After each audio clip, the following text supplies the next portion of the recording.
Bonjour, dans cette capsule vidéo, nous allons étudier la dynamique de la relation sociale, ce qui nous permettra de poursuivre l'étude de l'identité sociale. Cette capsule vous permettra de définir la notion de relation sociale, de la caractériser, de la distinguer de celle de la communication et enfin d'identifier les formes principales que peuvent prendre les relations. Qu'appelle-t-on la relation? On confond souvent relation et communication. La communication est l'action de transmettre des informations, des connaissances à quelqu'un, voire de les mettre en commun s'il y a un échange. Le terme de communication désigne également l'ensemble des phénomènes qui peuvent intervenir lorsqu'un individu transmet une information à un ou plusieurs autres individus à l'aide du langage verbal et du langage non verbal. La notion de relation apparaît comme plus fondamentale. En effet, c'est une caractéristique de l'être humain. Tout être humain vit en société, c'est-à-dire qu'il entretient des rapports avec les autres. On peut donc définir la notion de relation comme la notion de lien social.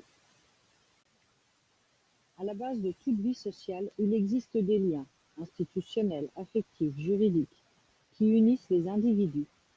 À partir de là, la vie individuelle et collective apparaît comme un ensemble d'événements à travers lesquels se nouent et se dénouent ces liens.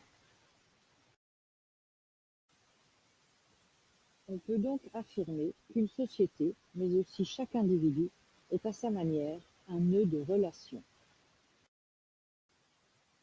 À cela, on peut ajouter que l'idée de relation désigne aussi le fait que tous les phénomènes sociaux sont des processus de nature relationnelle.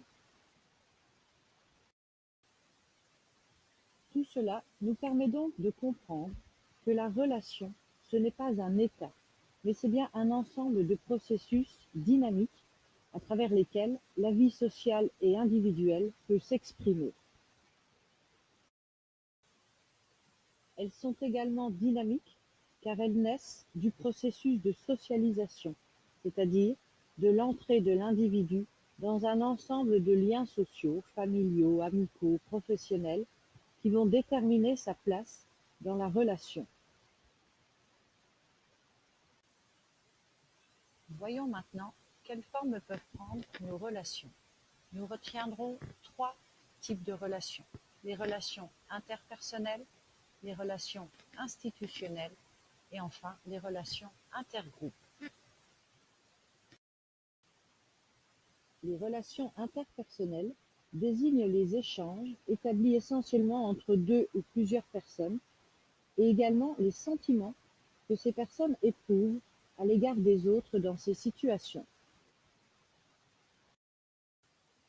Ce qui caractérise une relation institutionnelle, c'est qu'il s'agit de relations organisées qui placent les individus dans un système d'échange qu'ils n'ont pas choisi et qui leur impose des formes de communication plus ou moins contraignantes suivant la position occupée dans la pyramide sociale de l'organisation. Dans le même temps, il faut considérer les relations institutionnelles comme des relations de pouvoir, c'est-à-dire que toute relation institutionnelle est structurée par rapport à la notion de domination et de soumission. Les relations sociales peuvent prendre la forme d'interactions sociales, c'est-à-dire des relations réciproques qui vont entraîner des influences mutuelles entre les individus ou entre les individus et leur groupe social. On parle de relations intergroupes quand l'interaction sociale est influencée par l'appartenance à différents groupes sociaux. Les interactions peuvent être positives, comme par exemple la participation, la coopération, négatives, la lutte, la rivalité, ou ambivalentes, comme la notion de compétition. En conclusion, nous pouvons dire que l'être humain est un être social, marqué par toutes les relations qu'il croisera tout au long de sa vie. created using Powtoon.